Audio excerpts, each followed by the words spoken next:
Jan Logie. Tēnā koe, Mr. Chair.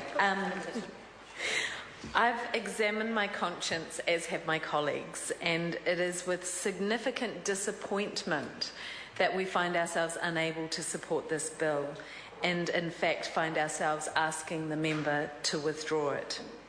Te Ururoa Flavel's intent was honourable, and we were all significantly and really encouraged at how directly this bill sought to address the actual harms associated with pokies in this country and the very corrupt industry that has thrived around pokie machines in this country.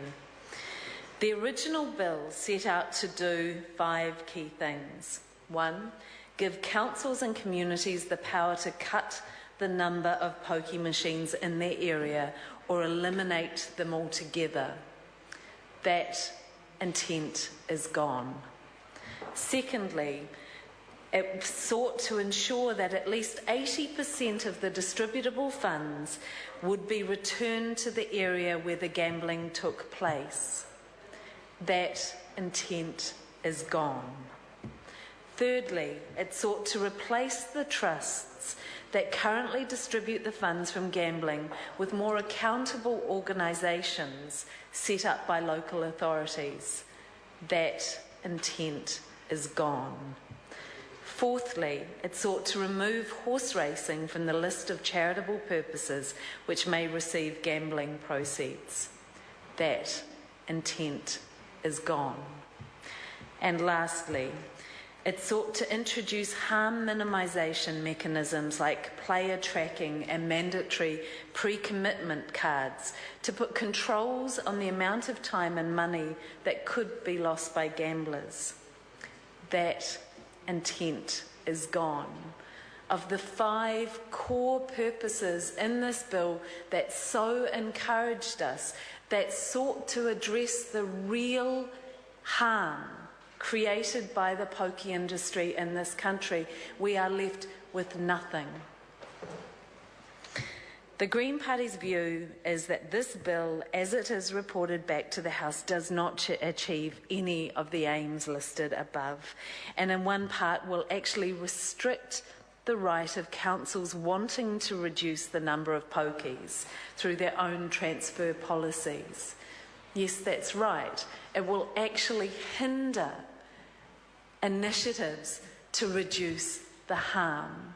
This bill does not do anything that it sought to do and undermines the very few current initiatives we have to address harm.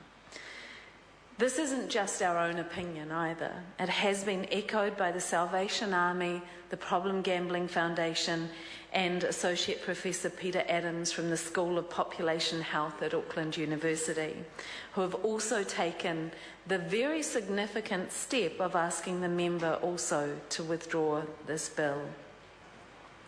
They made a very clear statement on how they see it now, and I'll quote, "For those of us who deal with the problems created by pokie machines every day, this bill, on balance, will make matters worse." Unquote. Along with my colleagues, I've examined my conscience. I've considered the harm that pokies do to this country, and I've looked at this bill and I've asked myself, will this help? And the answer is a very clear no. This bill will, in fact, against all the wishes, I'm sure, of the member who introduced it, will create more harm than it does good. And finally, I do want to remind this House and those members who are considering voting for this bill that New Zealand loses $2.3 million every single day from non-casino pokies in this country.